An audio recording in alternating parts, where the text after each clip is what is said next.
Hello and welcome again to Fortify City TV, and this is the Roundtable. And I'm glad to be back, and I want to welcome all our panelists again to another round of discussion. So wherever you are, we want to say thanks for joining us and stay with us. Make your comments, and if you want to call in, we will have the number on screen later. You can call in and make your contribution. At this time, we just give the opportunity to our panelists so they can just give their opening comment. As you are giving their opening comment, you just you're going to introduce yourself. Today, we are going to be discussing uh, training issues in the society, Liberia, to be specific, and we're going to be asking a big question. Is Councillor Frank Musa Dean qualified to sit on the bench of the Supreme Court? Is he qualified? That's one of the questions. If you're all there and you have answers to this question, please tell us. And also, we're going to be diving into corruption. We're going to be looking at different areas. We're going to be talking about civil servants. We're going to be talking about appointed leaders and elected leaders, their role as a concern minimizing corruption or escalating corruption. So we want to say welcome. We want to start our intro from Mr. Barney. We have not seen him for a while now. He's a former presidential aspirant. Honorable Barney, you are welcome. Good morning, everybody, or good afternoon. If you are in Liberia, in America, I say good morning. I am Joseph K. Benny. I reside in Indianapolis, Indiana, the USA. Of course, the leader of a grassroots party called the TPP, and that is the People's Party. And, I'm always, most of the time on this show. I'm happy to see that again, we are all entering the new year, and hopefully we meet you there and we all get there together.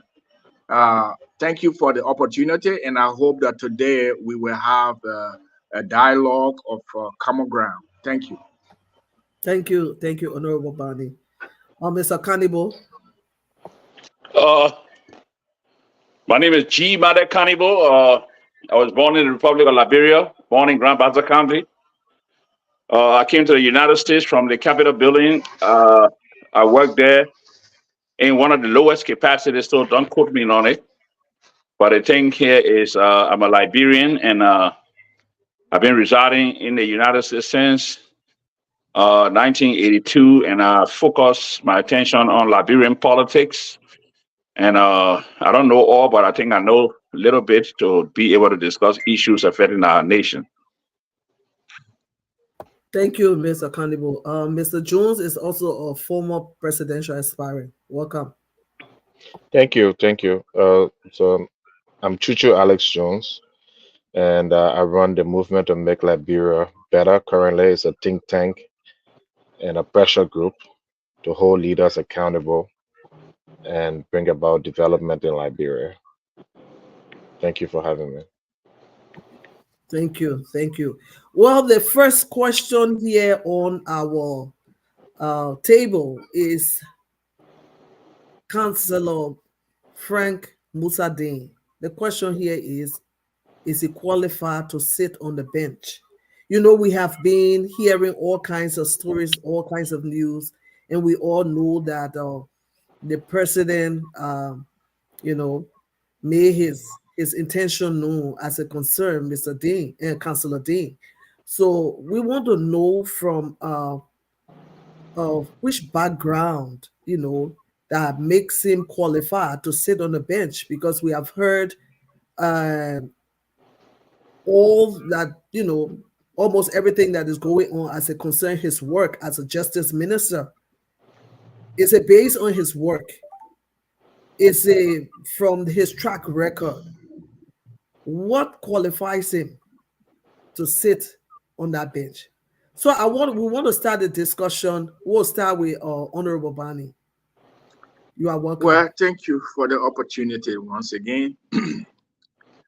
My take there, I think I saw a letter from the Senate Pro Tem stepping on or talking about putting hold on the confirmation of the newly appointed. And I guess that's him he's talking about. If it is not him, then at least somebody have voiced out about putting hold on these things. Well, my take on that is, first of all, let's look at the man's character and his work history, because we all know that Musa Dean have been in the law process before, as in fact a top person that could make things happen.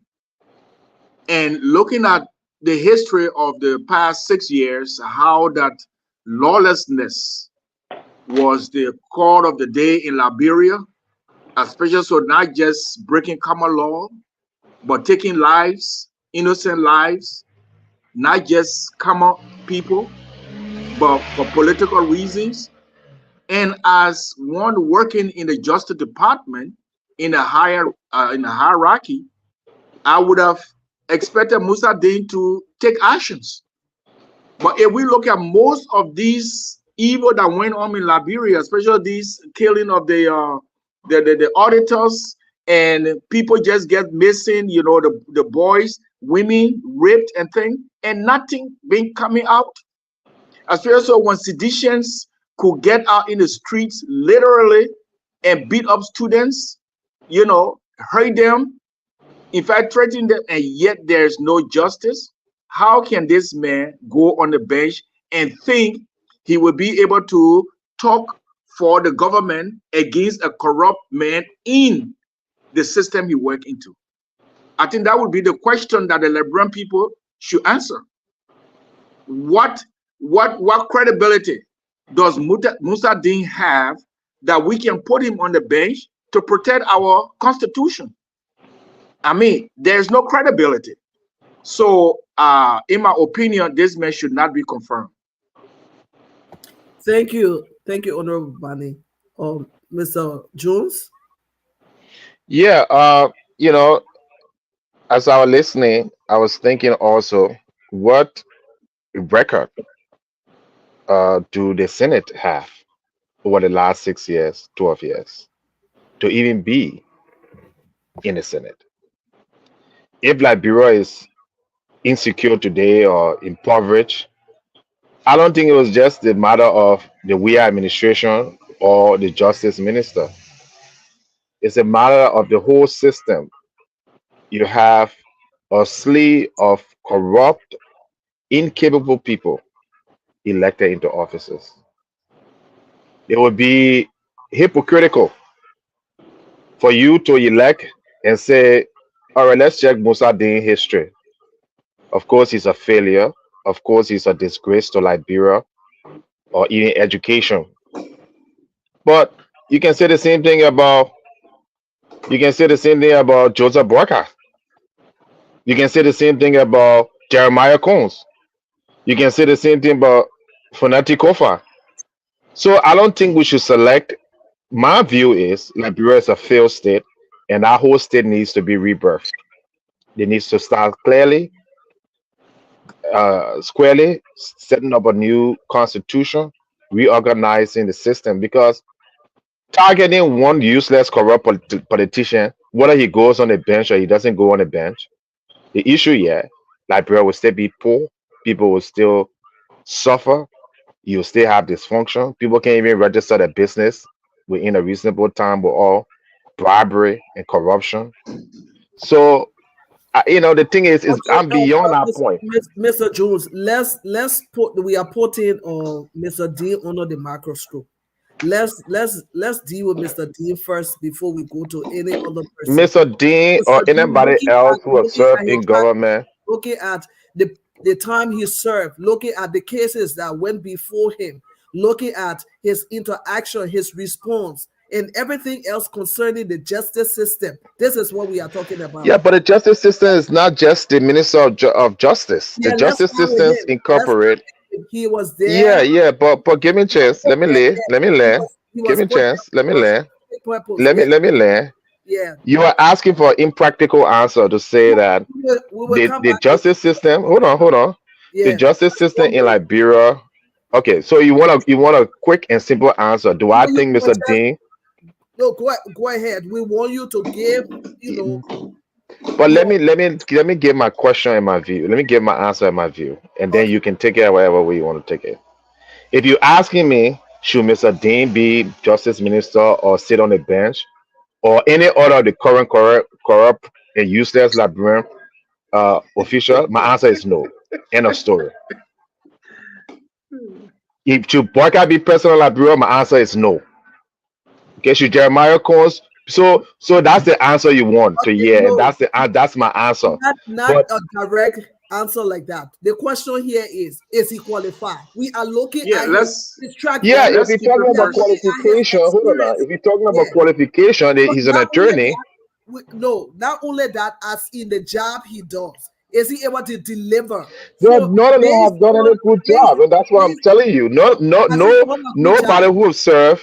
Has Okay, he that's done what I'm saying. has he done a Don't good job interrupt. as the Let me Minister of finish, and Justice? then just give me a minute and let me finish. Like I said, if you want to answer to the question, should this man be or no?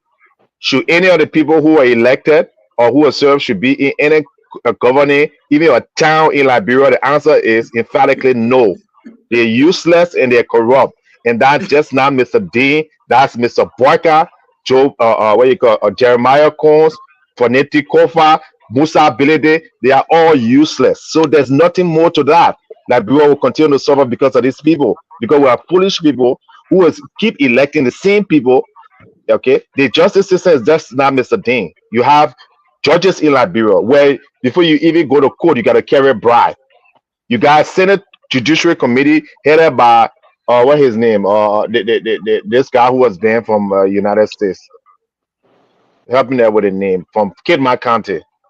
Oh, Uh, Sherman. Yeah. Bonnie Sherman. Then you're talking about Mr. Dean. It's like the bitter go here is burning. You asking for the beer.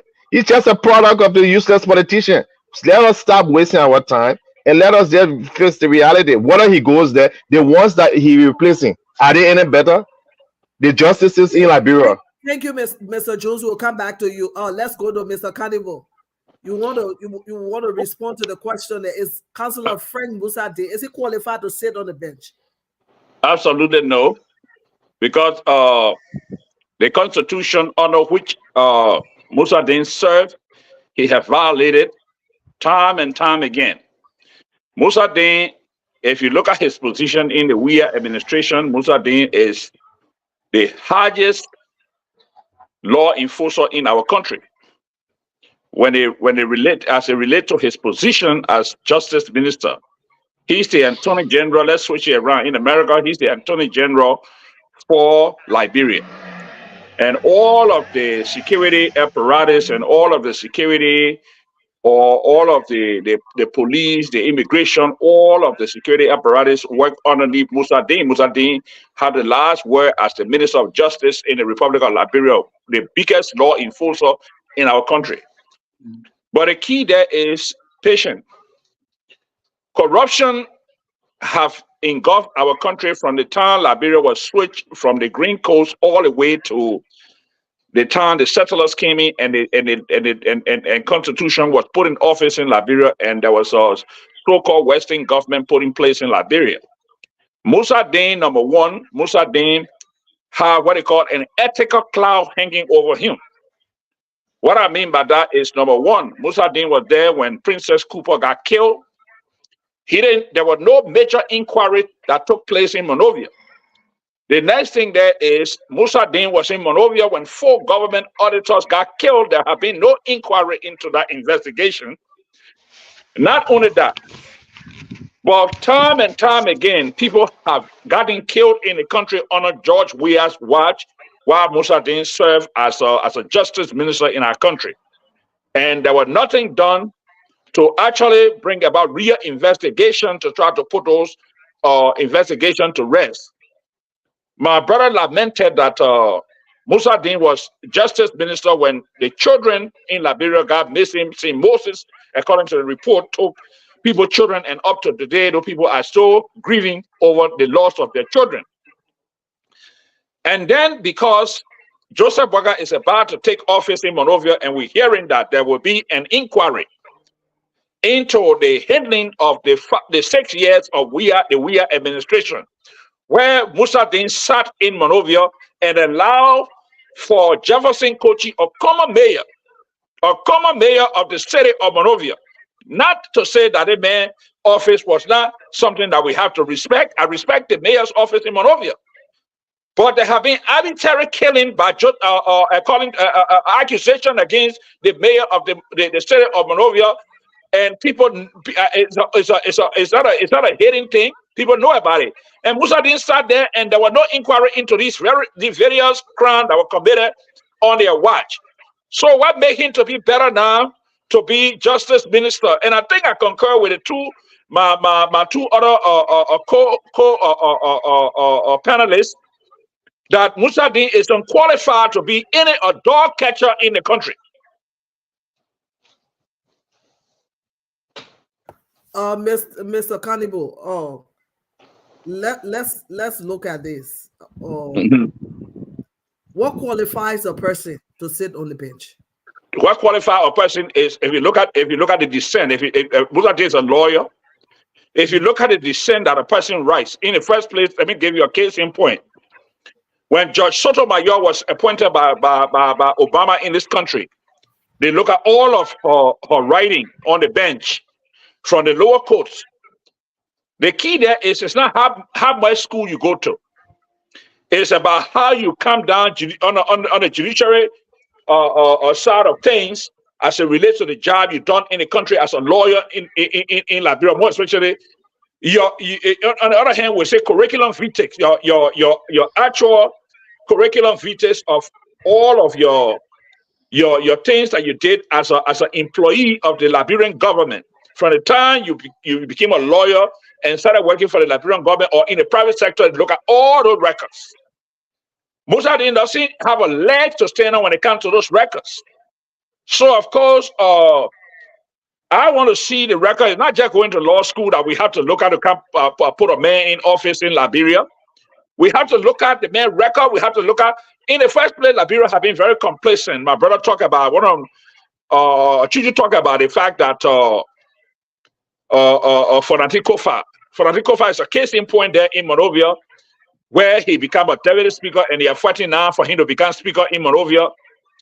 Fonati Kofa is a corrupt man. In the first place, he went to jail for corruption here in the country. He has a criminal record on him, and he has an ethical cloud hanging over him. Why would Liberia as a country take criminals like those and put them in office and say, just because the man went to school, the man have to be a justice and this and that and the rest of it on the bench of Liberia? That's the reason why the international community had no respect for Liberia. That's correct. That's correct. And I think, okay, she's back. You can text me. Yeah. Okay. We want to that same question. We want to pose that same question to Honorable Bani. Okay, thank you again. Thank you, Mr. Qualibo. I think you almost elaborated on all the fights, and I really like your expositions. And it will just go around. Again, we'll come back to the system we have in Liberia. This who know you is the one that spoils Liberia today. If I'm in the hierarchies, the very first thing I want to look at, I want to look for Chuchu, I want to look for Mr. Qualibo, because me and him have interacted, maybe we're friends down the line, or schoolmates. People are not looking at ethic. People are not looking at principles. And I think we want people in our offices, we want people in our sectors, especially so like our revenue area, things that we can bring, we can build this country. We want people who have ethics, positive ethics. We want people who have principles. And those principles should circle around the transparency and away from corruptions. Like Mr. Qualibo had just said, Liberia, the child is born today. The moment that child begin to say that, actually that child is saying corruption, corruption, corruption. I mean, it has just become the talk of the time. But who? Because like you said, Joseph Boakai is saying that they're going to go into the 6 years to vet it. Now, so in other words, George, we are now knowing the problem he's in. He's trying to engulf himself with his who know, so that they can protect him. And Liberian people know this. So I would say the qualifications, like you asked, what qualifies a person to be a judge? Yeah. Those qualifications should be based on ethics, should be based on credibility, should be based on principles. If this man really loved the constitutions, especially the law area, the lawlessness, but this man in question with other people have never even voiced out anything. So what credibility does he have? Now, what ethic does he have as a lawyer or a justice minister? What ethic does that say? Because the ethics says that the law must be the law. So those ethics, those principles and credibilities are the one Liberian government should start looking for in the new employees that are coming. Thank you, Mr. Jones. Yeah, I mean, I concur. Like I said, he rightly said, the society, even the child in Liberia, knows only corruption, dishonesty. The whole system, Liberia needs a culture revolution where right is right and wrong is wrong. You cannot have us build a system or society, whether you want to build a bridge or you want to build a road. If people are not ethical and people, you don't have a system where people are held accountable, you are wasting your time. And that's why I hear Liberians do it. They are wasting the time. You cannot go and say, all right, we get a good justice, associate justice, but we got a bad police director, we got a useless finance minister, we got a corrupt senator, and you expect that society to function.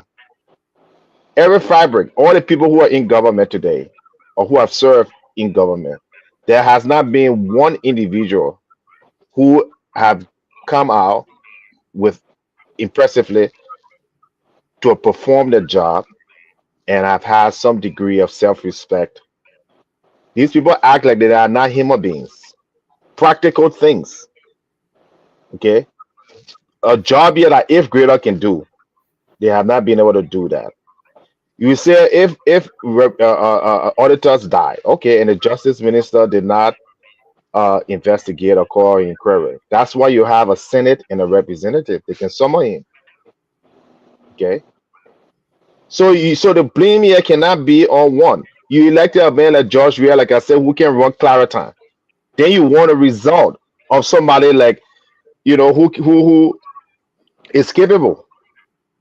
You elected Joe Boakai, who's sleeping everywhere, who has not done anything in the country in 40 years. He's serving at least 4 governments with nothing tangible. And then all of a sudden you want some kind of, I think you want witchcraft to have a system that functions.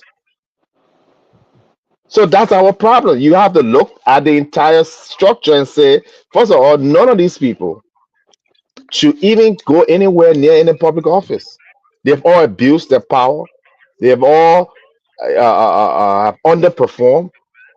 All of them. They're no different from Jefferson Kochi. Let us not single, what's the difference between the inadequacy and the corruption from the Cllr administration, finance ministry, from the Amar Corners and the Brahma Kamara and the Weah administration. There's no difference. But we are Liberian, we're hypocrites. Decide we all will ignore the fact that that the people there are poisoning us, the people there are inadequate, but because they are our family or our tribe or our something, like I was just talking before the show to Mr. Bani, who is from Babulu.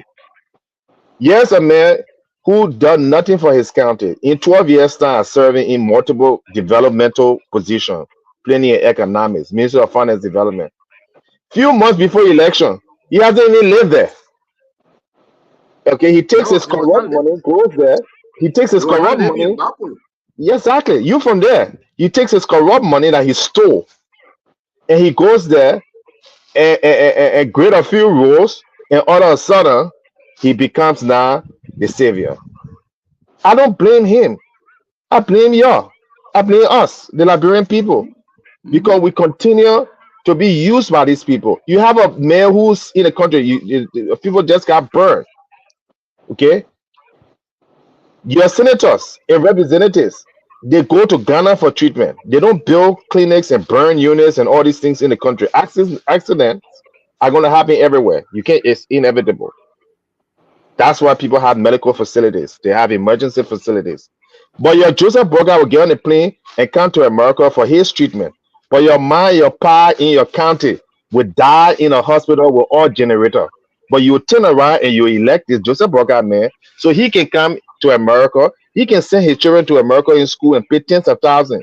But your school, your children going to schools in Liberia where there's no benches and chairs. And then you go on the street and clap for people like that who are serving government. You yourself useless.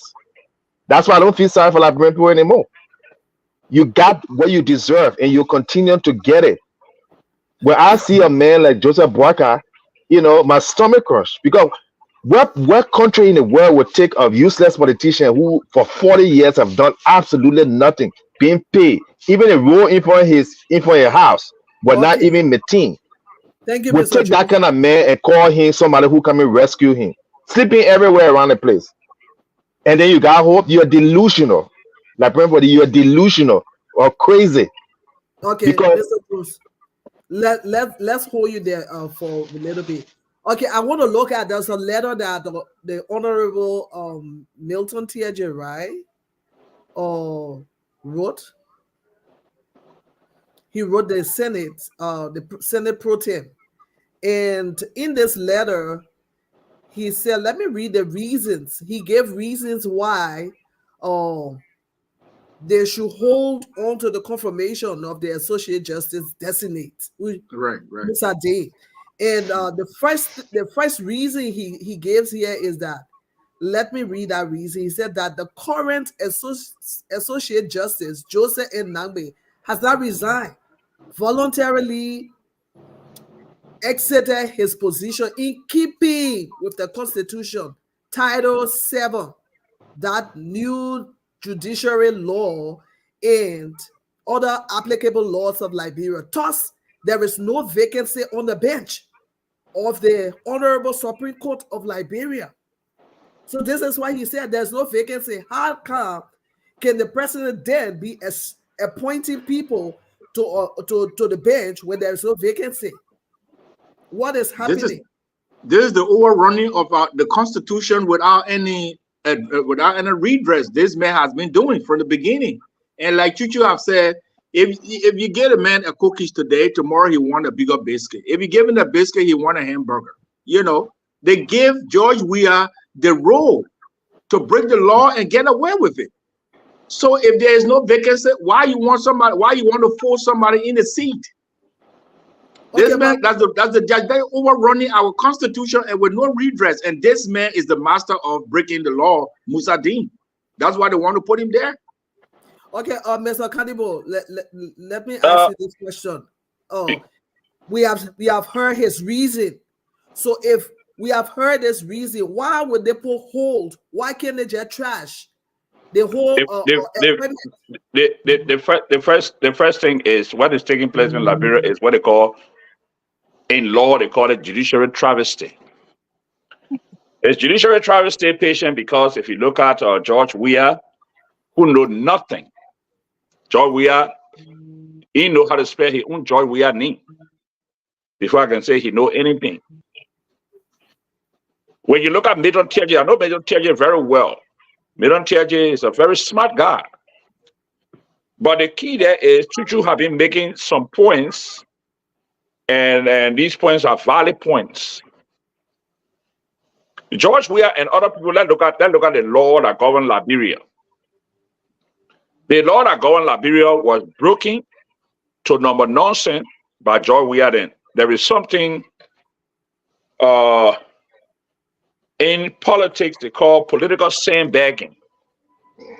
Political sandbagging is where we are then trying to do to the Liberian people. When you look at Musa Dean is an accomplice to crime in Liberia. He's a criminal. He's an accomplice to crime in Liberia, no crime that was committed. So Musa Dean is there was a rate of arrest for George Weah and others in Liberia. Musa Dean name is on that rate. So what they are trying to do is they are trying to circumvent. They have circumvented the Constitution. Middle Judge made it clear. A justice can be sick. Anybody can be sick. You yourself at your job, you can be sick and go to hospital, God forbid, and they will have to keep your job because it will be labor violation for them to unilaterally, because the justices on our Supreme Court, there's a life. If you become a justice on our Supreme Court, it's a lifetime job. But that doesn't mean that you cannot get sick. This man is sick and he's not in the country. The key there is that's one of the points that Chuchu made, and I really enjoyed this morning concerning the lack of hospitals in our country, where these so-called political leaders will get sick because they know fully well they got visa to travel to Europe, America, and all these places with all of their stolen money. So they don't want to fix the hospital. They don't want to do anything in Liberia to try to bring about real healthcare delivery system in the country so that other people can be beneficiary to it. But let's stick to the actual point. When you look at Musa Dean is an accomplice. If you know law in Liberia, Musa Dean is an accomplice to a crime that was committed in Liberia. Several crimes were committed in Liberia by constitutionally, and Musa Dean knows that. So what they're trying to do, they're trying to circumvent the Constitution by removing this guy by force since he got sick and he's in the hospital. This man still got rights. And in fact, somebody and myself discussing the same issue yesterday as it relates to the fact that if this guy will be able to, the justice that is sick right now, will be able to collect his benefits when he get well. Of course, this man's supposed to be able to collect his benefit. And he was saying that George Weah and his cronies were saying the man had to collect partial benefit if he gets well. That's not true. Go back to the Liberian Constitution. It will be a violation of the Constitution to try to prevent that man from getting his full benefit because he was sick and he had the right as a human being on this earth and also as a justice on the court to be sick and go to hospital and still write his descent from the bad side. Okay? Go back to your Constitution because the justices that on our Supreme Court they can write their descent from the bad side after the clerk of the court has furnished them with information of what is taking place on the bench. So, of course, they can do that. If he's in Ghana, they can send us information or memorandum to him for him to look at and look at the actual case itself. So there is no justifiable reason for which we will get up and try to remove this guy forcibly and try to put Musa Dean on the court. That's one of the things. And that's the same thing that happened when the Liberian Post sat there and allowed for Kabila Janet to be removed forcibly from that court, and nothing was done in Liberia. That's true. That's true. They gave him the right the first time, so George Weah can do anything and get away with it. The question here is knowing, according to Honorable TJ, there is no vacancy. Of course, there is no vacancy. I just made it clear, patient. Yes. Can I make a point here? We come into you, Chuchu. So the question here is there is no vacancy, and then there is no vacancy on the court. There is no vacancy. There is no vacancy. There is no vacancy on the court, patient. Mr. Changer made it clear. Made it clear because the justice have not died yet, and the justice was not impeached. I've got a question for you. Hold on, Mr. Cannibal. The question here is there is no vacancy according to the Constitution. Why then the House didn't just trash whatever that came But they said they should put a hold on the confirmation. Why would you put a hold if you want to put a hold on the document that came or on the name that were presented? It means there is a vacancy. But if there is no vacancy, what the next thing they're supposed to do? That's the question. Patient. Let me tell you something. The legislature, let's go back to the legislature quickly. The legislature that's so confirmed, that's so confirmed, or what's the name, or Justice, or what's the name, or Dean. First of all, let me use a bastard parable so you understand this thing here. In the absence of a hunting dog, the bastard man got a parable say, in the absence of a hunting dog, that you better go to hunt. In the interior, they have hunting dog that go out to hunt. But when there is no hunting dog, the only thing they got is a baby goat. They put rope on a baby goat neck for that baby goat to go hunt. That's why we have it. That look at the Senate, for example. The Senate is incompetent. Some of the people cannot even read. You understand? How can you be on a judiciary committee of a Senate of a country and you don't even know your left from your right? It's a travesty. If you are under there, they are paid-taking politicians. And like Chuchu said, people, they are paid-taking politicians. They're there to say, so say one, so say all. The question there is, have these people been able to familiarize themselves with the Constitution? Neither, because people are lawmakers. They are lawmakers. They so familiarize themselves with the Constitution of Liberia. The question there is, have they been able to do that? No, they have not been able to do that. They are there only to get paid huge sum of money. The Liberian Senate and that's what Liberian people want. Of course, that's what Liberian people want. And so the Liberian Senate make more money than the senators here in the United States. Okay, patient. Thank you. We want to recognize Pastor Aloysius passed away. He's joining us, and he's also going to be joining this discussion. You are welcome. Can you just introduce yourself, and then we'll go back to Chuchu with the same question before we come to you. Well, good morning, gentlemen. Good morning, my God. Or good afternoon, depending on wherever you are. My name is Pastor Aloysius passed away, and of course, I'm happy to share it with you guys today. I just came in and I'm listening to a lot of things that have been said on the panel, and whatever contribution I can get from myself, I'll be able to give it. But again, I'm happy to share the platform with you guys. Thank you. Okay, so welcome, sir, and good to have you. So, Mr. Callabo, you know this individual very well, as you mentioned. What county is Milton Cheje senator for?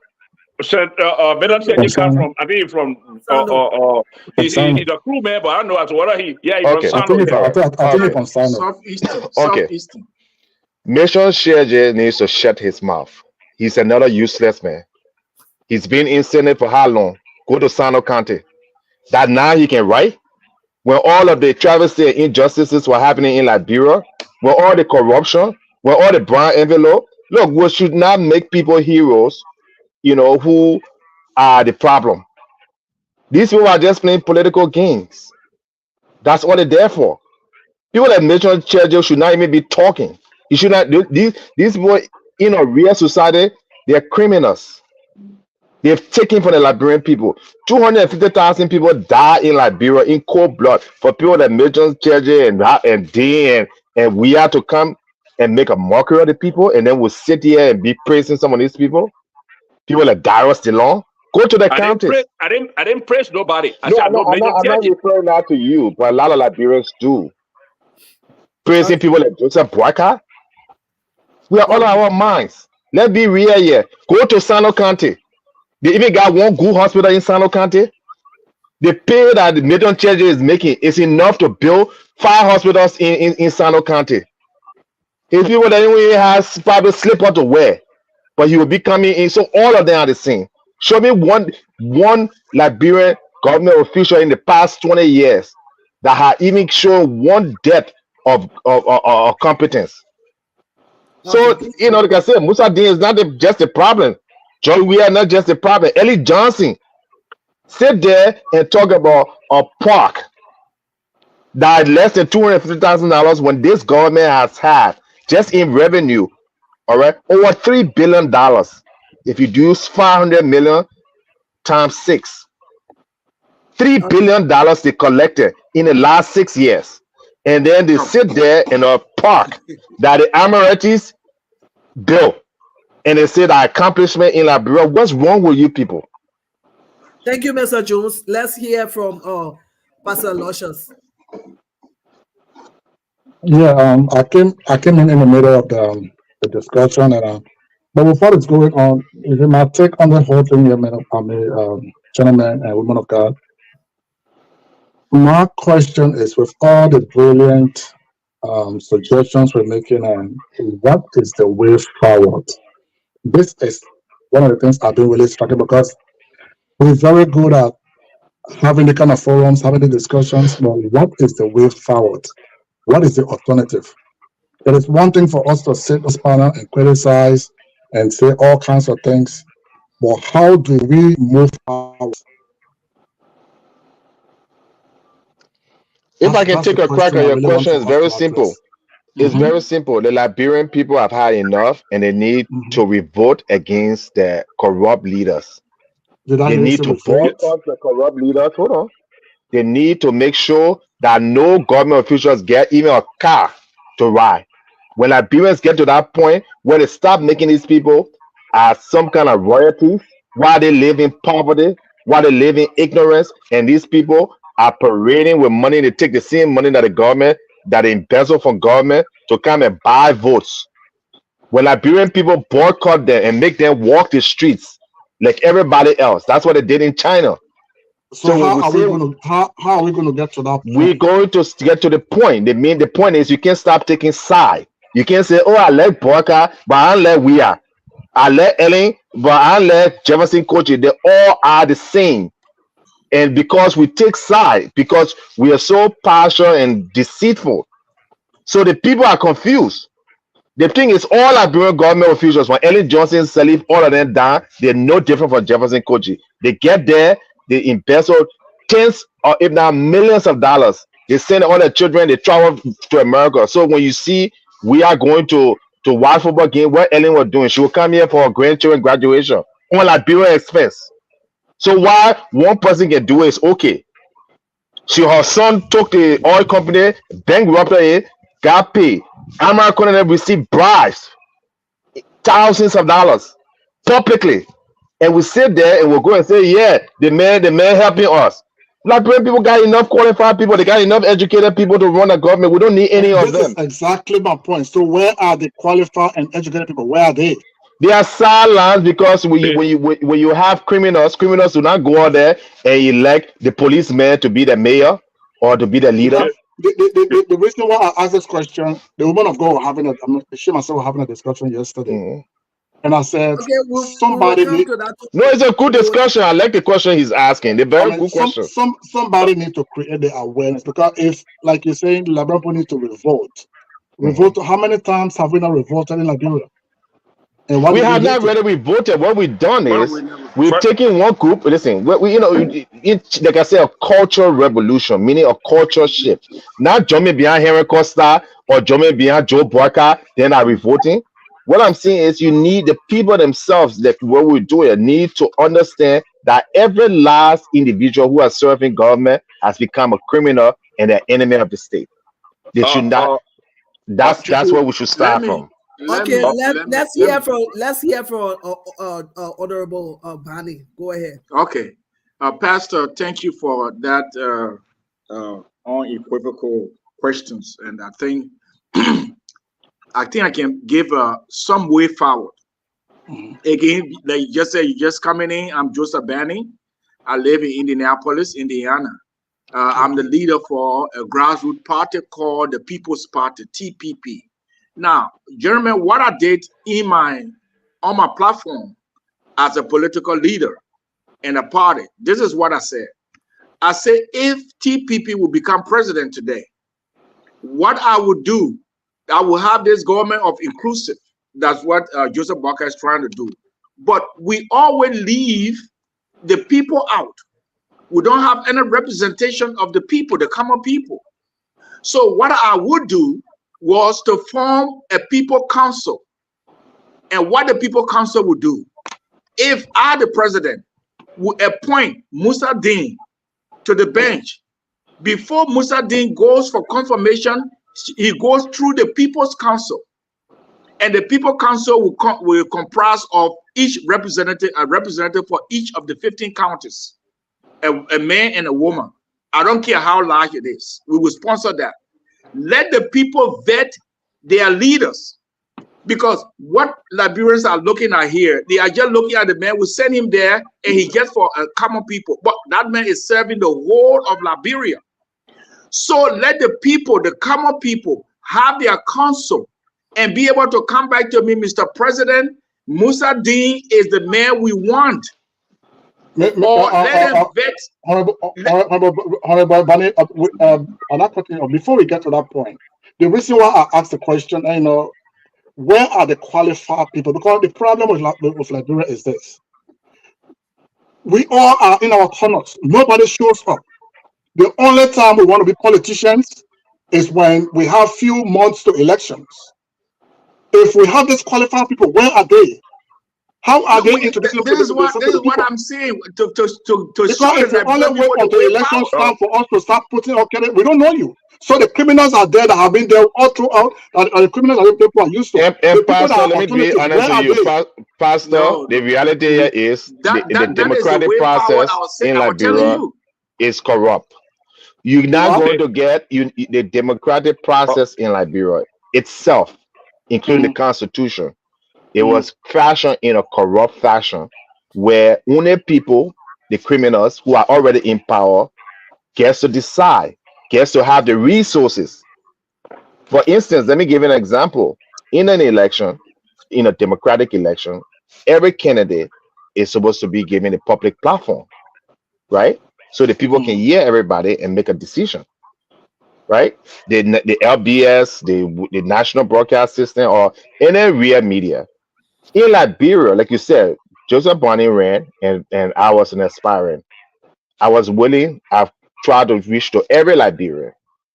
None of them would allow me. Most of them would not allow me to come on. Your spoon corrupt TV.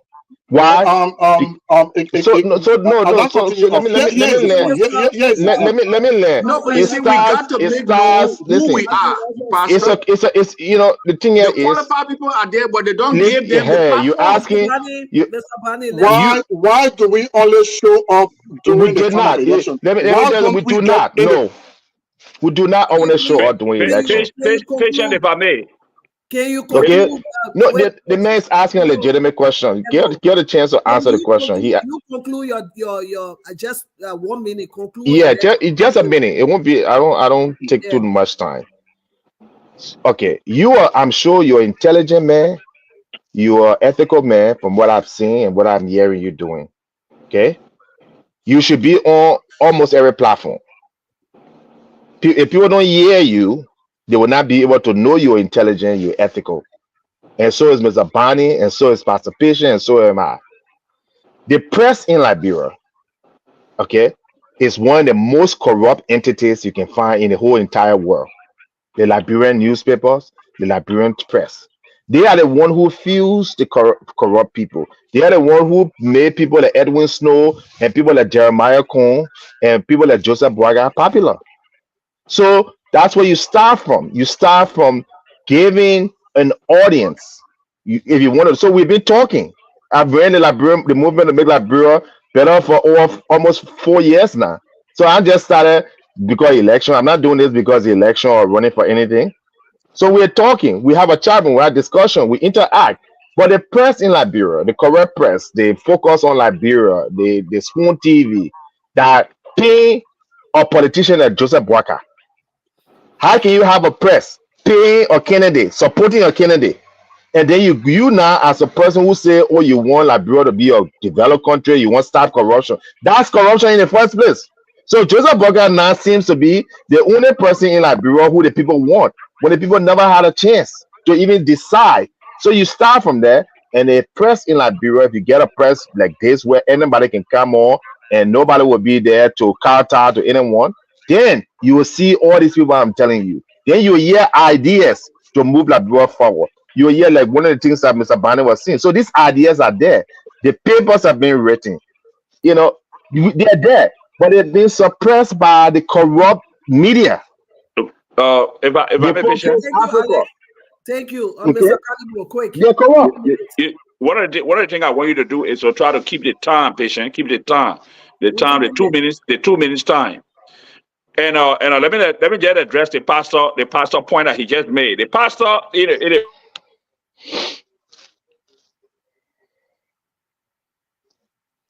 Okay, I think he froze. They're freezing, yeah. Okay, Okay. Mr. Cannibal. While we are waiting for you to come back, we give you Pastor Luscious 2 minutes. Yeah, okay. Now the point I was making here is this, gentlemen. What I've observed over the years is with all these ideas that you guys are talking about, they are all brilliant ideas. You guys could have a very good platform for Liberia Forward. But my problem here is most times you don't have to wait until we only have 2-3 months to elections time. What I'm saying, don't even touch the political platform. Leave your political platform from now. Be with the people. Start with the grassroots. Let them get to know you. Go to the counties. But if we wait until only election time, then we put our manifesto together, we shove it down the people's throat. People will, by that time, everybody is like crazy. So if you really want, you really know that you have a future for Liberia, go and be with the people. Can you hear me? Go in the counties. Yeah. Sell your ideas to them. Let them get used to it. Don't wait for campaign time. Campaign time is too late. Forget about the political platform. Identify the people. Feel with them. Go in the villages. Because let's not insult the intelligence of the Liberian people. They are very intelligent. If you do good, they know it. If you do bad, they know it.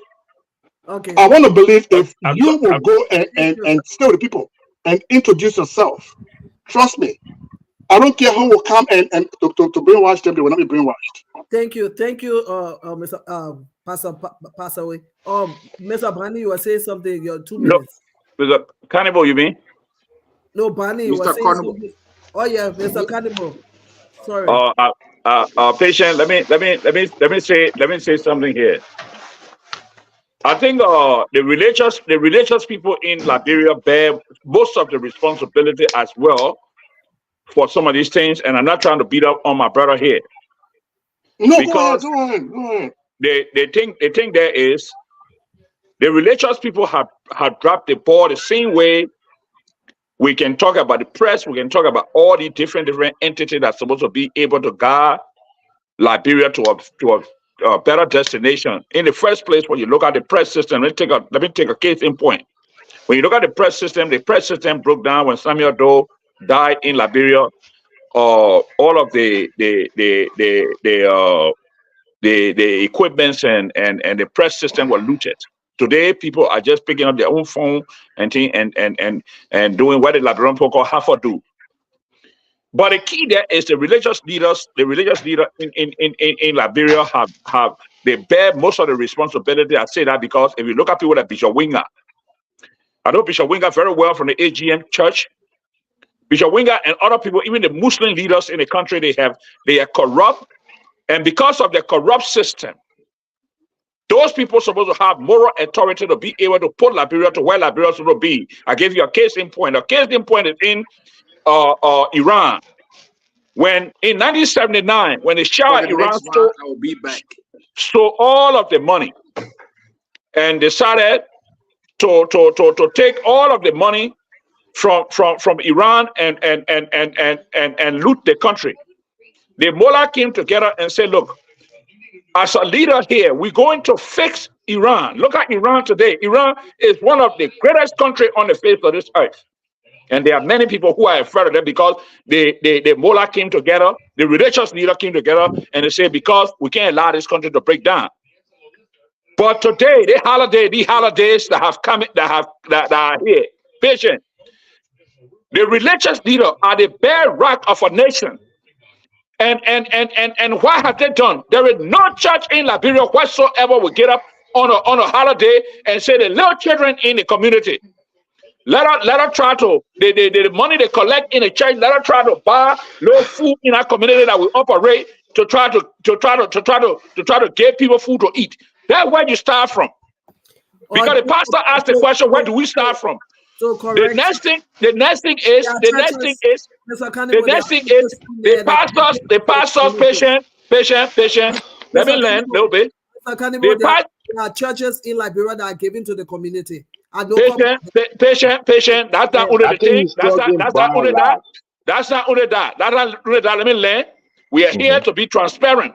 The key there is the pastors have a major platform in Liberia to try to talk about the kind of degradation our country has been going through, more especially when it relate to corruption. Corruption is the one that has destroyed, is plaguing Liberia. And in fact, I said something to somebody the other day that Joseph Waka lucky to be president in Liberia. And if I were the one that was sort of getting inaugurated in Liberia, patient, the first thing my signature will go on is to build jails. I will build jail. Pastor, let me tell you, the plan we need to start from is start building jails. The very first thing we need to do is to build jails to put corrupt leaders in prison. Then people will begin to think that Liberia is a country, and Liberia is not just a dumping ground that somebody can come out and say, that elephant me, I'm going to cut my own.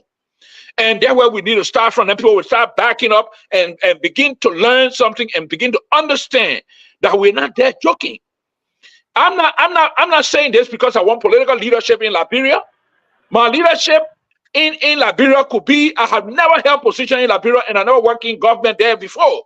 But the key there is there is something that has happened that Liberian people have been complacent of when it comes to corruption. Corruption is one of the things, it dressed up in clothes, it got a mind, it got a power, it causing the whole 9 years in Liberia. And if we don't curtail corruption, Liberia will dissolve. And I will leave it right there for now. Be patient.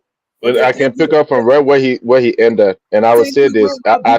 Before you come in, we're talking about corruption. I want to say welcome to those that are just tuning in. This is FCTV TV Roundtable, and the discussion here today is a big question and also the big discussion that is always on the platform all over the place: corruption. The first one is Councillor Musa Dean qualified to sit on the bench? And the next thing is corruption. How do we settle? How do we tackle? How do we eradicate or minimize this corruption? So in order for Liberia to move forward, and if we are looking for a new Liberia, is Liberia is truly going to be rescued, then something has to be done as it concerns corruption. So we're looking at corruption in different sectors. We're looking at the gateway. We're looking at the borders. We're looking at the airport. We are looking at the seaport. And we are also looking at all the government autonomous agency that generate income for the country. Now you have the civil servants, you have elected leaders, you have appointed leaders. But if you look at all these things, you will find out that every sector, there's some kind of corruption. If you go to the port to get your goods out of that port, from the gate man,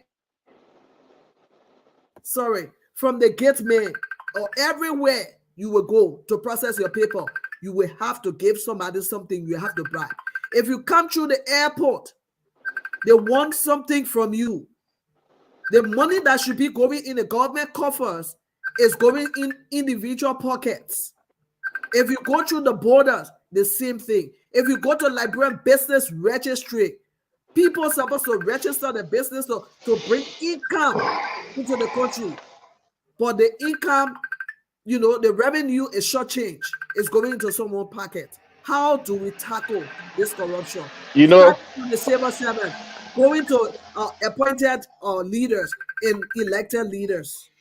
Go ahead, Mr. Look, Jones. Pastor Peter, Pastor, I agree totally with what Mr. Cannibal said. That look, in a nation, you have to have moral leaders, okay?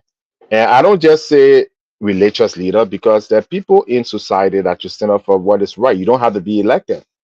Alex Jones does not have to be elected to write against the ills or to speak against the ills in Liberia.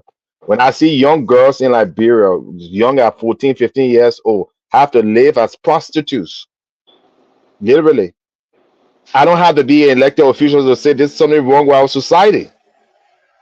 When I see young men in Liberia who should be studying and who should be running businesses and have nothing, okay, have to survive, on begging. I don't have to be a pastor or elected leader to speak against it, and I have, and I will speak against it till I die, because I will say this. All right, but the government is broken. You're never going to have an elected government in Liberia that is going to be capable. All the things that Pastor Patient is talking about, it requires good management. Because good management, first of all, you recruit good people, you monitor them, you investigate when they do wrong, and you correct them. You can't have an orange tree and expect the orange tree to bear apple. The system of which people are elected in Liberia, the process is corrupt. That's why I pulled out the election, because it was a waste of my time.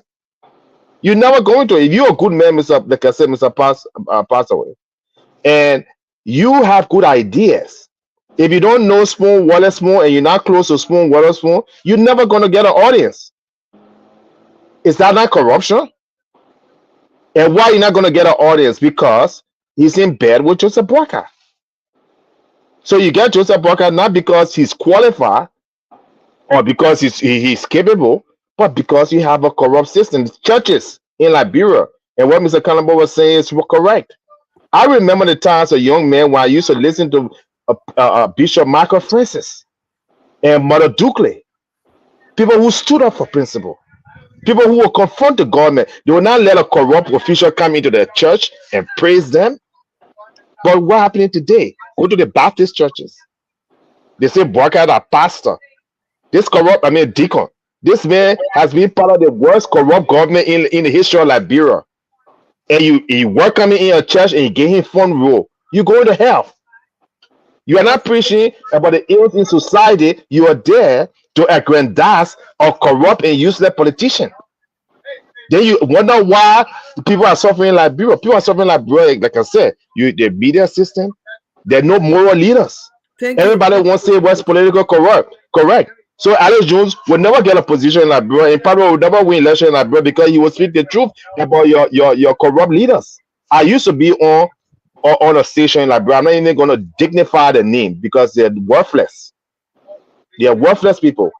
I brought about dozens of good Liberia economists, managers, accountants to help Liberians start business because we knew that Liberians, the government would never help them with $1. It became one of the most successful shows in Liberia. People used to call for all around the thing from the country. And they would get ideas from these people who took a point of time. Guess what? I got kicked off the show that I created. Why? Because I said something against Boyka and Musa ability. Okay? That was my crime. That I said they were useless. And these are the same people today. These are the same people today who will come up and say, "Oh, we want better in Liberia." No, you don't. You don't want better in Liberia. You want your tribal people. Thank you. Let's go to where we pass away. We're talking about corruption now. In the system, the lawmakers, they have a committee on, commerce and so all the different committees. That is for check and balance. Now you have a head that is, running all the autonomous agency to ensure that there's a check and balance. And you have employees, civil servant employees, that they are running the show, the day-to-day activities. So you come to the place where these people are not being paid, but they are expected to carry out their obligations. And someone come into process document instead of them, just processing the person document and going, the person going away. They are demanding bribe. They are demanding, not even the person giving it to them, but they are demanding and making it look like they are doing you a favor by you bribing them. What do we do in situation like that? The point you brought in is a very salient point, and I think I have commented on this before. Sometimes when it comes to these issues, I play the devil's advocate. I do not condone corruption. I don't like it. But sometimes people are forced into this thing. Sometimes you can say, oh, your moral instinct will tell you, oh, I can't do it. But if you don't do it, how will you live? How will you survive? So coming to the point that you just brought, if the civil servants could have a salary that is commensurate with whatever the living condition is with at the time, I want to believe that will be the first step towards discouraging them.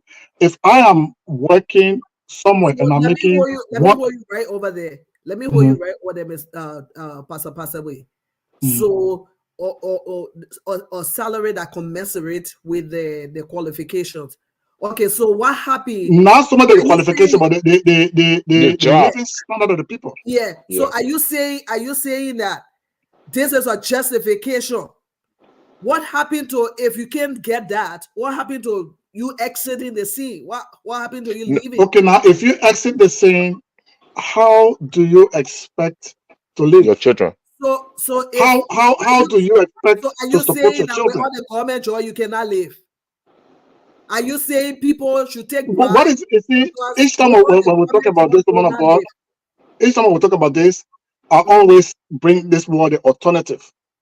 Okay, with all the government job, what are the other avenues that we can take advantage of? And we talk about it yesterday off record, me myself, and I say, I mean, not everybody that got this intuition to start a business, to start something. We got people that could do it, but not everybody. Maybe 2 or 3 or 4% people can do it. Now, what I was saying is that those that think. Let me hold you there, Reverend Passaway. Do you agree with Reverend Passaway or Chuchu? Absolutely. If I let me, and not only do I agree with him, hold it there. If you agree with him, then I don't see the reason why you are crucifying Boyka and the rest of the So let me tell you the reason why, and I'll get but hang on, it's a very good reason. I had a flow.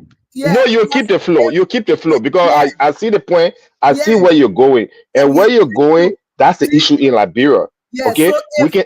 There's a justification. Yeah, with participation, but we get it. We get your point. You get your point. What he's trying to say, if Alex Jones was in Liberia, God and blessing to come to America to get an education, and I was working at a free port, will he take bribe? Absolutely. Absolutely. I will be corrupt. Let's go back to Reverend Pastor. Please conclude, Reverend. Okay. Like I was saying, I think the place to start with, if we want to discourage the corruption, the place to start with, let's start with the grassroots. Let's start with the civil servants. Make sure that you pay them salary, because if I am working somewhere, I got my children to support. I got I rent a paying. Most of the rent, the houses now, you want to maybe $100 or $150. So my government of the civil servants, how much are they making? Not even $200. So if I'm making money that's not even up to pay my rent, I can't send my children to school. How do I if you just like in America here we say the economy is being restricted to 1%. That's something that happening in Liberia. A bulk of the economy is only in the hands of these guys that are up there. Why don't you share it? Why don't you spread it to the civil servants? Let them have enough that will discourage them. I can tell you, if the civil servants are well paid, I'm not saying corruption will not be there, but it will not be on the rampant. I 100% agree with you. To hold you responsible because I know I'm paying you enough. Okay, besides the civil servants, let's talk about the economy. Let's create businesses. Let's encourage investors to come in. You myself was talking yesterday.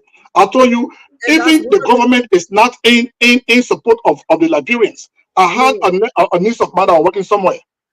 The place you're working, how much was she making? I think $80 or so. And the manager was forcing her to sleep with one of the customers. And she said no.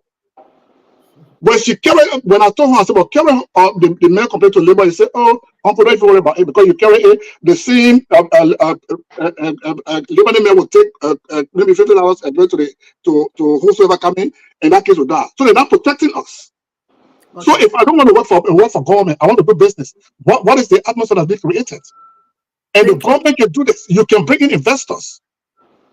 You see, but if we're not doing that, then you just forcing people to get into all kind of criminal activities. Right. 419. Yeah. Hold your thought. I'll give it a floor. Let me just say that's a very, very useful point you just made. It is true. That's why I do not criticize any low-ranking civil service in Liberia or any individual. People have the children to feed, and if I was in government as a lower, I would steal too. Why? Why should I sit down and let America steal millions of dollars sending children to school in America and Joseph Burger get paid over $2.7 million every year in his budget, and then I sit down and say, "Oh, I will not collect bribe." If I were a police officer, I will collect bribe. Because you start from the leaders. That's why you have leaders. If the leaders are doing it, then you hold the leaders as responsible. But in Liberia, we do not hold the leaders responsible. Patient. You hold ordinary people responsible. So, like I said, if Alex Jones is encouraging, if you work in government and you're not being paid well, then help yourself. Okay. Steal the government machine, sell it, and feed your children and send your children to school. Just the way how your representative can collect $15,000 a month and think it's okay, then you should fight for your family because that's your responsibility. Well, to set the point straight, I am not really, I'm not advocating. I can't be a woman of God. To set the point straight, I'm not really advocating doing the corruption. I'm just bringing an alternative. I'm saying what we should do instead of the bulk of the economy or the budget being restricted to the top 1%. You can, Mr. Cannibal. You can. Thank you very much, Pastor Passaway. If you are watching us, this is 2A Radio. Oh, sorry, I saw you. So there's 45 Center TV. Thank you. Well, and this is the roundtable. So, having listened to the panelists, nobody is encouraging corruption.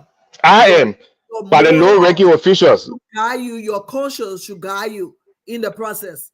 We are not here to tell somebody go and be demanding bribes. Pastor Patient, there's something called wisdom. You're not going to sit there. Hold on, Pastor Patient. Let's be very clear here. It would be foolish. Listen to me. It would be foolish for any person in a country, like you said, that the country take all the money and they channel it to the corrupt representative and the useless corrupt politician. And then you sit here and say that person, children should starve, they shouldn't eat because you want for corruption starting with them. We are not saying that somebody should go and starve, and we are not saying they should go and but that's what's happening. Take bribe. That is not what we are saying. So continue, Mr. Cannibal. You wanted to make your point. They think there is two wrong cannot make a right. That's number one. They think there is, I think most of the blame in that country will go back, like I said earlier, and the good pastor is on here, and I'm telling you straight up. First of all, when you look at Liberia, when we were born, I was born in 1963, when Kennedy got assassinated in this country.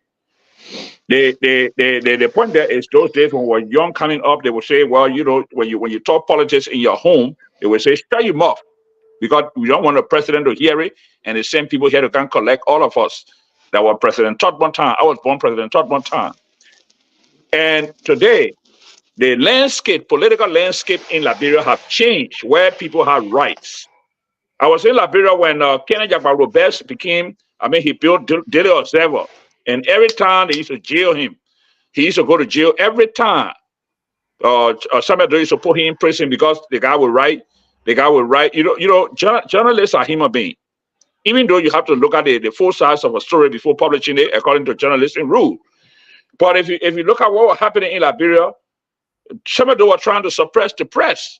And Yabaro Bell was one of those people who I gave credit to, who were always going to jail because they would send people to his office and pick him up. He was not hiding. He was telling, because he was trying to break down the barriers that were affecting our nation as it relates to silencing the press. Because if you go back to your constitution, you will see in the constitution they talk about free press and all that stuff.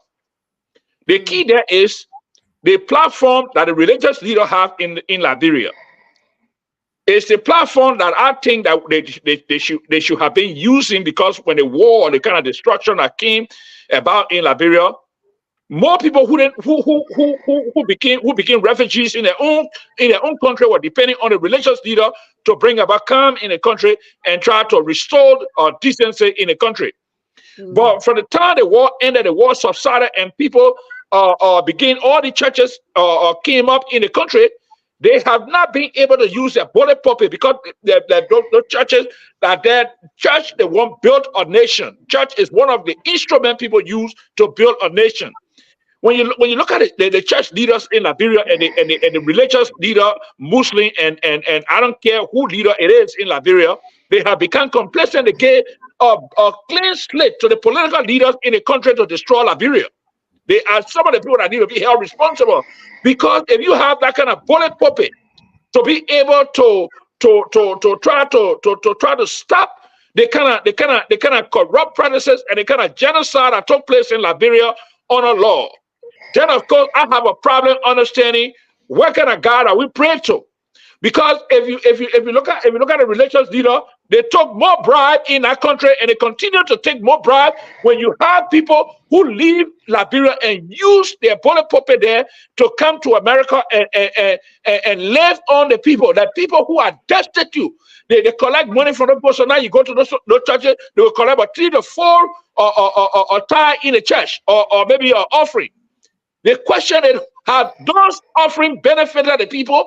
And when last, since Mr. Alex talked about the late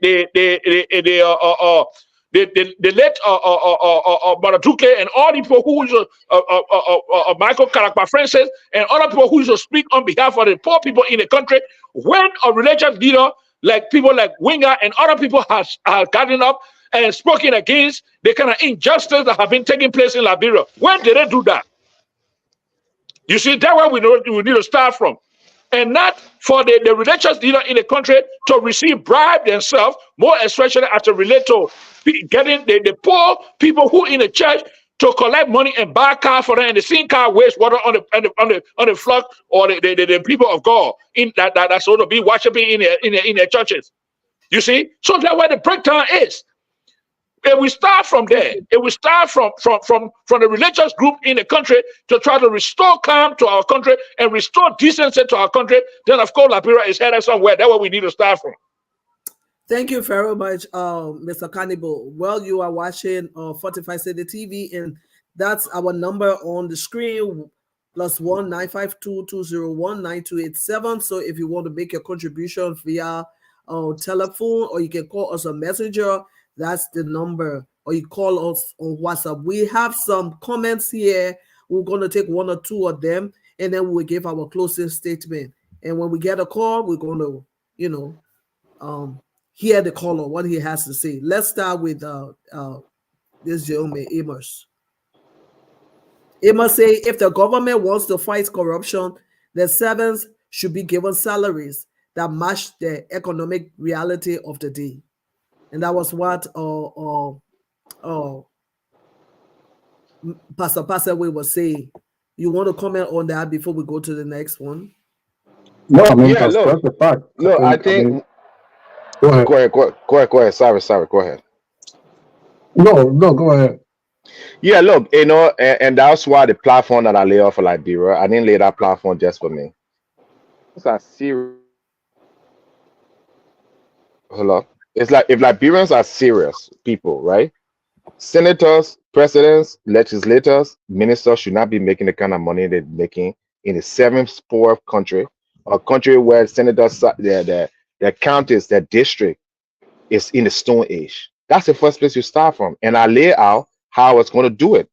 I was going to take all the perks from the president, from the vice president, from the ministers, and I was going to distribute a social service program that every Liberian will get amount every month if you're not working or you're not in school, at least $50 to $100. Now tell me if that doesn't make sense. Okay, I talk about it, and I'm willing to offer that to Mr. Barker how to do it. But the Liberian people don't want that. Mr. Barker does not want that. He wants to take the same coffee woods that have been paid $7,000-8,000 in government after government. All the children in America, the guy house in America on Liberian salary, and then one can talk about morality from the people there on at the lower level. So there's a way to do that. I'm a finance guy. Cut, you will save over $100 to $200 million in the current budget. If you just say, instead of paying a minister $7,000, Let the broker make $3,000. Let the vice president make $3,000 a month. That's it. Let the senator make $3,000 a month. You got all the money you need to make sure that people get some income for subsidies. You make sure that you can increase salary from around $100, $150 for nurses and doctors to carry it up to at least $1,000 a month. So we need what you call Robin Hood. I think you all watched a show called Robin Hood, where the guy stole from the rich and he gave it to the poor. That's what Christianity is about. You take from the rich people and you give it to the poor people. So you can say you're Christian, you can say you're a pastor, you can say you're a leader when you see your people living in poverty, extreme poverty. Like poverty is extreme, one of the largest in the world. And you sit there and say you're preaching the gospel, or you're a leader and you making money, you living in a house with fence with generator, when the man next to you, his child doesn't even have food, he got to go and beg. You see children selling in the streets that's supposed to be in school. So you have the money, you just don't have the leadership. And when I see Liberian people supporting a man at Burger who has enjoyed this all his life, he's never had a job other than a government job in his entire life, where he made $10,000, say his children into Australia University in America. But we come to you and your guys, I know you're scared of your leaders or what? You're calling them honorable when you should be calling them dishonorable people. Thank you. When they beat your Michael Francis, people like what his name, like I said, Molo Ducle stood up for what was right. That's what you call leadership. Gandhi was not president in India when he stood up for his people. Nelson Mandela was not president. In fact, Nelson Mandela went to jail speaking for the injustices. But where's Liberians today? Once in a year, go to Bwaka, so take picture of Bwaka. Let me 30 seconds, please. Our highlight, our day. Oh, I took picture of Wia. Oh, I took picture of Bwaka. The very same man that sat on there and they pay senator or representative $15,000, and his county don't even have people in his county don't even have $2 that the man you praising. You are foolish. So, like I said, every government official, every low person, if you want steal from the government official, take the car tire with a packet, steal from them. If I was finance minister, I would steal all the money in Liberia, all the price that go to the Liberian government. If I was finance minister, I would take all the money and I would take it and give it to the poor people. Your 30 seconds over. Thank you. Thank you. Let's read a comment from Amos. He says, I beg to differ with you, senior brother, because not all the pastors taking bribes from government officials, because they are pastors who are not taking sides with corrupt leaders of the state. But they're not speaking against corrupt leader. I'm not talking. They're not speaking up against corrupt leader. Now only Alex Jones here speaking against your Boyka and your Jeremiah Cone. So you're not a pastor if you can't speak about injustices in society. Jesus Christ was criticizing the political leader. They think that especially they actually respond. I think he was trying to talk about the point that I made earlier concerning pastor being complacent. Not all. They think well, in my opinion, I have not seen any pastor in Liberia that's speaking out outrage about the situation in Liberia and the people who are responsible. Hang on. Oh yes, they have. I am one. Pastor Patient is another. Oh yes, we have. I haven't heard Pastor Patient criticize Joseph Burger, one of the most useless politicians in Liberia. I haven't heard you saying it. She does not have to subscribe. She does not have to subscribe to what you think. But that's what I think. No. I'm going by the Bible. The Bible says that you should speak up for the poor. Pastor Patient, if I may, please. Go ahead, please. The thing there is, I don't begrudge pastor for their position, because these people, most of the people are anointed by God, and I have the utmost respect for pastor, but I have the right as a human being on this earth to criticize pastors, if I may, if I feel they have dropped the ball, because I'm a human being. I have the right to speak my mind, but at the same time, I don't disrespect. I have respect for all pastors and all religious leaders. When you look at the kind of corruption that have plagued Liberia, the point I was trying to make, maybe he didn't understand me well. The kind of corruption that have plagued Liberia over time, and you have the religious people who have a bullet pulpit. Let me repeat myself. The religious leader in Liberia or all over the world have a bullet pulpit to use that pulpit to be able to speak against injustice with no fear at all whatsoever. And in fact, when myself, even though I'm not a pastor, but when I used to do my show here, patient, when I was leaving from here, there were many people who thought that I would not come back to America because I used to speak again. We are from the day we have took office until he left office. You know that, patient. But the key there is, and then my brother said to me, my man, hey, Liberia, you going? Don't say nothing when you get there. The key there is, I had a right as a human being. And as a citizen of Liberia that was born there, and I was not afraid of we are and his cronies, because I knew what I was doing was right for the people. And I continue to speak against the injustice against people, and I'm willing to speak against the new government that is about to take office in Liberia, because I'm not looking for a job in Liberia. My time of looking for a job is over.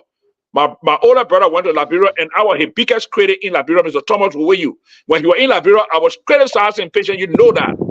So obviously, I'm not here looking for money from nobody, neither do I want to go to Liberia to get a job there. But the thing there is, if you have a bullet pulpit, as a religious person, as a religious man or a woman, it is your duty as a human being living here to speak against injustice wherever you see it. And that's the point I was trying to make. Okay, he also said, but I agree with you that the church has a key role to set up the moral GPS for the country to follow. And then he also made a statement here as well. He said, I also disagree with you, brother, because you can't tell me that you are monitoring all the churches in Liberia every Sunday. I believe. Well, he 100% right that I'm not monitoring all of the churches. Yeah. But what have changed? They say the player your child supposed to go, the daughter come from there, the boy you supposed to look at. You know? No, but the pastor parable, they say the player your child supposed to go late. The daughter come from there, the dog boy you supposed to look at. Okay, thank you. But even at that, you say you have been. I don't know if you are using. You're generalizing. That's what the man is trying to say. You don't own the pulpit. You are not on the churches. So there will be pastors that will be cautioning their members, but patient. The thing there is something in the English language called guilty by association. Go ahead, Mr. Reverend Pastor. Go ahead.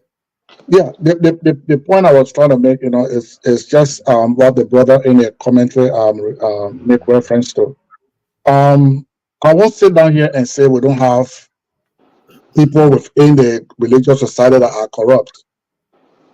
I mean, human being are human being, they're not angels. But what I got problem with is for you to come on a national forum and just blanketly, indict the entire church to say the church is this. Because you even made a statement how all the churches are taking bribery. I don't know that word, like bribery from who? Bribery to do that. I did not say that. I did not say that. I think you said something to that effect. I did not say that. What I said, and I'll repeat myself. I say it is incumbent upon the church or churches in Liberia who have a bullet pulpit to speak for the Liberian people. And they have become complacent. Their complacency make them to be guilty of the same thing. And I lamented the point that you made earlier, that where do we start from? We should start from the religious leader in the country first to try to speak for the Liberian people, whatever repercussion they will get. Let it put pastors in jail so that we can come from here and go represent them to get them out of prison. Thank you. Okay. Pastor, I mean, well, Pastor, you asked the question. You open this can of worms, and what my brother is saying is true. I am not disputing what he's saying. I am not saying what he's saying is not true. My problem here is that he cannot make he can make a blanket statement to say all the churches in Liberia are corrupt. No, but I think what he's saying, Pastor, if you have a point against one person, bring it about for you. I know churches in Liberia that are operating with integrity, with dignity. Are those Yeah. pastors over there who play no part in whatsoever? They speak the truth. There are people Okay. that are speaking. They may not, Yeah. they may not be as loud as the other people that you're talking about, Sure. but there are people who speak against the ills of the society. Okay. Most times, I mean, somebody And when they you retaliate say, killing that are happening. On my I have a weekly, I mean, a podcast.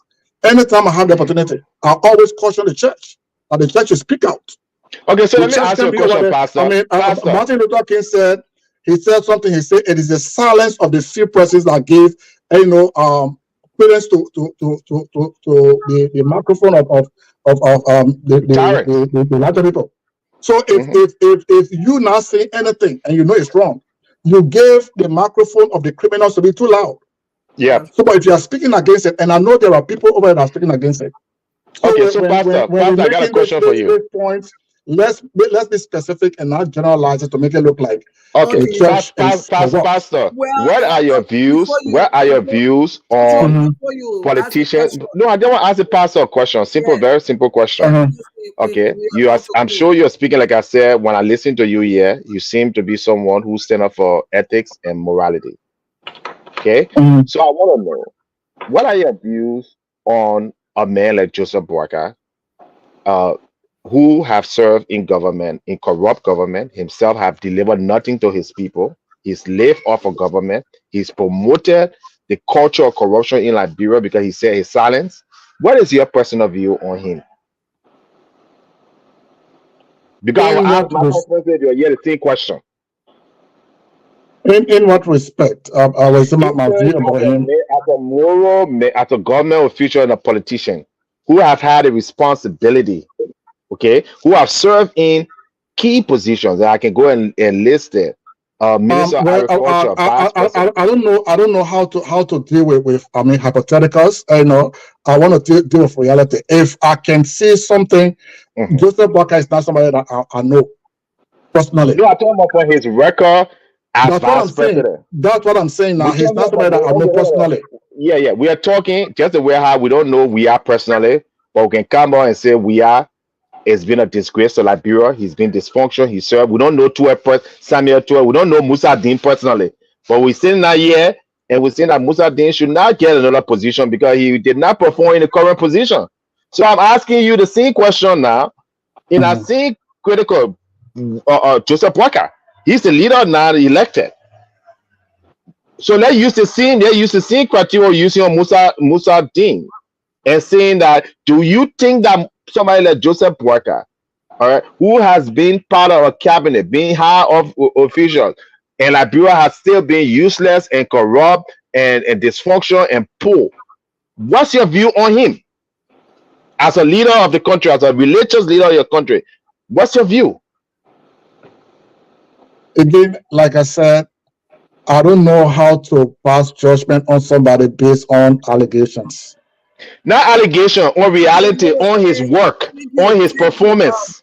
Thank So you. what- We will table that question for another time because the discussion here, we have exhausted our time. We talk about what a Musa. Okay, but think about that, Pastor. Yeah. He was head of political party. Hold on, hang on here. Let me help you while you do. The thing I will say do, woman of God, let me just. Pastor, The thing I will say do in that is, if I will tell you point blank. Have a discussion. We got to stop this thing here. Yeah. No, we want to stay. We want to stay in the pastor anymore. I just want to say something. We want to stay because that's exactly what happens. Yeah, we want to stay on track. We have exhausted our time. We have exhausted our time. Okay, we have exhausted our time, and so we cannot. The question is a good question, and we can come back again and. Okay, so I am not. In your closing statement, he's not waiting so I can conclude. In your closing statement, you can answer it or whatever way you want to answer it. But know that after that answer, we're going to go to the next person, and because we are rounding up. So we'll start with you. So you can respond to his question, and which will also be your closing statement, and then we'll go to Mr. Cannibal. In closing, I want to say thank you very much for bringing on this platform. And like I told you yesterday, I think we need more of this. We need more of this awareness. The more we talk about the ills of the society, the more people will be conscious to us. People say one of the best way to deter a criminal is to have the presence of a security man. Anytime you see security person somewhere with uniform, it deter the criminals. So I believe this kind of forums, the more we talk about this ills of the society, it will help to discourage those that are doing it.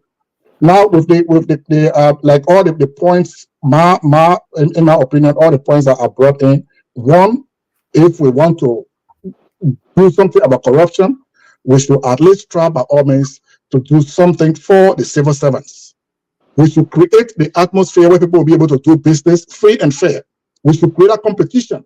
Liberians should be able to compete with this so-called, I don't want to say foreigners, but people that are coming in. They should not be given preference. I learned that when you go to the bank, if you are a Liberian, you have difficulty receiving loan from the bank than a Lebanese man.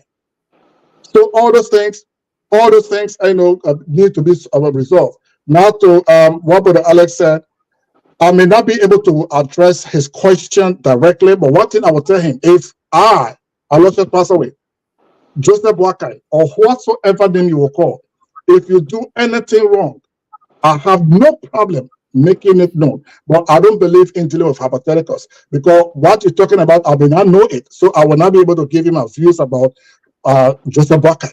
But if Joseph Wakai does something that I know is wrong, I will be the first. I will tell you point blank. I will be the first to always come out to criticize him. I'm somebody who believes in one philosophy. If you say you love me, when I do something wrong, let me know. Because the Bible says, perfect love casts out all fear. Don't say you love me and you see me do something wrong and you don't tell me. Thank you. The best way to love me is to correct me and not pamper me. Okay, thank you so much, Pastor Wei. Honorable Bonnie can give your closing comments. All right. I'm so sorry that I have to leave. But thank God that I was able to be on the panel and to share my views and my ideas. I wish that we have more time with you. But I just want to say on what most of the thing that I got, I think we all threw stone at the time of the campaign. And we got a president. So I would say, let's give him the chance. His defense was, I was not the president then, but now you are going to be the president. Okay, so yes, I will give him that slot. Unlike other people who are still condemning him, I will give him that slot. But what I want here is that let it be transparent and let it be equal. And just to throw in, which it was not part of the discussion, I will also want to hold America responsible for most of these corrupt acts going on in our country and lawlessness. Because it is not that they want to clean up. If they're going to clean up, I would suppose that Joseph Wakai close his eyes and audit his own government, which he will have to, have some impunity. That's fine. But what's about those officials like Amara Kwane, like Robert Salih, like other, what the guy name, Richlow Williams and all of these people, like the man who took our plane, Emmanuel Shaw? These people must come to justice.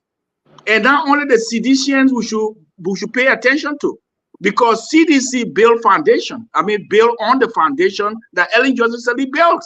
Thank you. So I will that Joe Nyuma Boakai close his eyes and say, yes, in that we are going to vet or we are going to audit this present government, but Ellen Johnson Sirleaf government too will be audited. That way it will be a fair share and not a witch hunt. So that would be what I would be pushing for. And thank you for the opportunity. Thank you. Mr. Cannibal, your closing comments. Thank you, Patient. What are they saying here is I'm not against religious leaders. I respect religious leaders, but the thing is their responsibility that religious leaders bear in a community that they serve. They have one of the biggest responsibility on this earth to our people. And one of the case in point is King David was a Lord King in Israel, but God punished him still for his wrongdoing when he decided to take Uriah's wife, and the child was killed, the child that he and Bathsheba had. So it's a learning curve there. You got to go if you know the Bible, go to it. The thing there is, we were talking about the conversation here today focused around Musa Dean. And I don't want us to become complacent and try to take the actual or focus from Musa Dean, who is inept. Musa Dean is not qualified because he had ethical clout. This guy participated in mayhem and criminal activities in Liberia, and for this reason, he's not qualified to be president of our country. And in fact, he also participated in murder. Because if for some reason you are the biggest law enforcement officer in the country, and on your watch, people die, and there is no inquiry, then of course you become accomplice to the crime. Or at the same time, Joseph Boakai, those of us who believe in transparency in Liberia, those of us who believe that the Liberian people should get better from their government, should not sit there and think that it's over for our various platforms, that we would not be able to stand up and talk the truth. We will always come here and talk the truth. I intend, as long as God gave me life on this earth, I will always criticize Liberian government. If I can criticize my own brother, who was Thomas Wowenyu in Liberia, when he and Taylor was in Liberia, I don't see who I cannot criticize. I don't need no job in government. In Liberia, I'm doing well in America. The key there is, I want to thank you, patient, and I want to thank my other the Reverend and the other panelists for their job well done. And gentlemen, ladies, y'all just keep this thing on so that we can be able to change the course of Liberia. Thank you. Thank you. I want to say thank you to our panelists. And unfortunately, Mr. Jones dropped. His line was dropped. So hopefully we can have him back on another broadcast. But we want to say thank you for joining us today. And this has been the Fortified City TV Roundtable Discussion. And we have with us in studio Honorable Joseph Bani, Pastor Aloysius Passaway, and Mr. Carnival, and Mr. Chuchu Alex Jones. And the discussion here today is Councillor Frank Musa Dean qualified to sit on the bench, and issues concerning corruption in Liberia. We also want to say that our churches in Liberia and outside Liberia, we will continue to caution people, we continue to speak against the ills in society.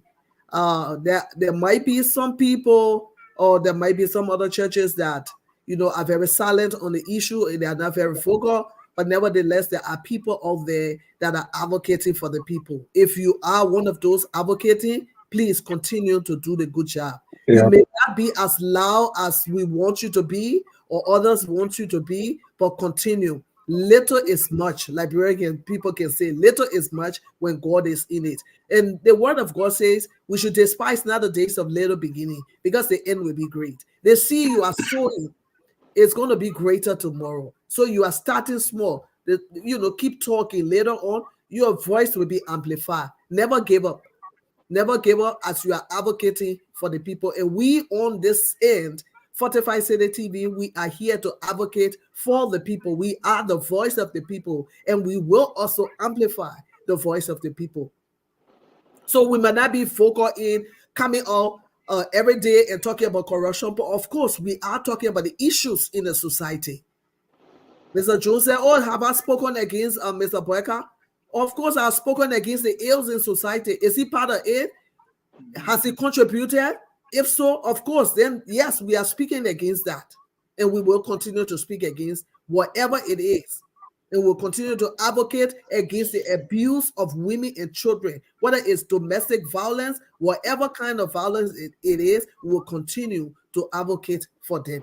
So we want to say thank you for joining us. We will be here next Saturday on the Fortified City TV Roundtable. So have a date with us, and we look forward to see you. We want to say thank you to our viewers out there. Want to say thank you to all those that made comments. We were not able to read all the comments, but we want to say keep those comments coming, and we will look at them right after the broadcast. And I might personally reach out to some of you, to also thank you for being a participant on this program. Want to say thank you. Have a wonderful, wonderful rest of your week, and God bless you.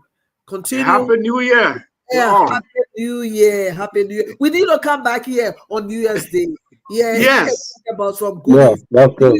On New Year's Day. Yes, New Year's Day. And- We will be here, right, Mr. Cannibal? Yes, we'll be here New Year Day, and my brother, let me the guy who was running in Liberia, let me speak to him for a minute. Patient, try to give you got my number, right, Patient? I And I also You mean my number? Yeah, your number, you.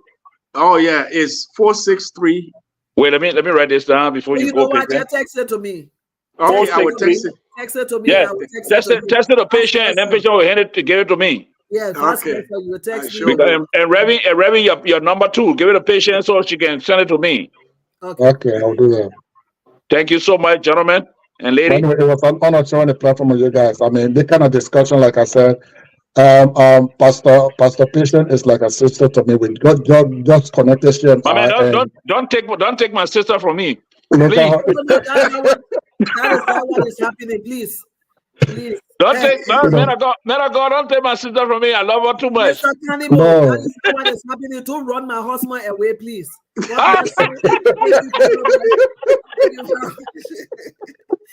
Thank you.